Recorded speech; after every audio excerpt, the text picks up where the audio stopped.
Assalamu alaikum, dear students. نن به موږ د کلاس 9 فزیکس چې دی سٹارټ کوو او زموږ چپټر نمبر 1 دی دا فزیکل کوانټیټیز اینڈ میجرمنټ دی. په دې کې زموږ ټاپک دی فزیکس. فزیکس څه ته وایي؟ فزیکس اصل کې د ساينس هغه برانچ دی چې په دې کې موږ سټډي کوو فزیکل یونیورس. ګوره فزیکل یونیورس څه ته وایي؟ دا موږ سره مارکر دی. This is a marker. It has some physics. The physics shta. Da mung sara board te white board the physics shta. Energy.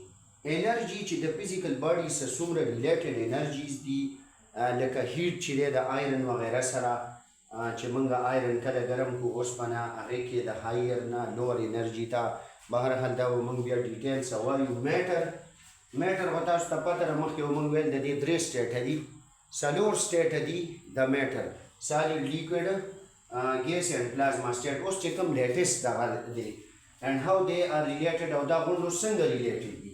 Yani ki os pane the energy se singa related da ya waura chi da the matter se singa related da.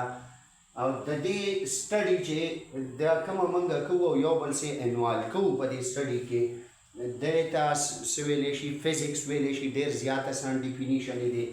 د دې نه علاوه فزیکس چې دی دا انویسټیګیشن اف الکترونز کوي او د هغې نه علاوه راکټس په فزیکس کې موږ سټډي کوو انرژي ساوندز اینډ څومره چې د الکترونیک ریلیټډ شیزونه وي یعنی الکترونیک سرکټس او د سټرکچر اف پروټون اینډ دیټ اف یونیورس د یونیورس دا غون موږ سره سړي دا موږ په فزیکس کې سټډي کوو. په ورلډ کې چې موږ سره سړي زموږ نه غیر چاپېره څومره میټر دی د هغې سټډي دی ته فزیکس ویلی شي. دا زموږ نن لیکچر نمبر فرست دی. که دې حوالې سره څه کوېسچن وي نو تاسو کمنټ باکس کې تپوس کولی شئ. شکریه.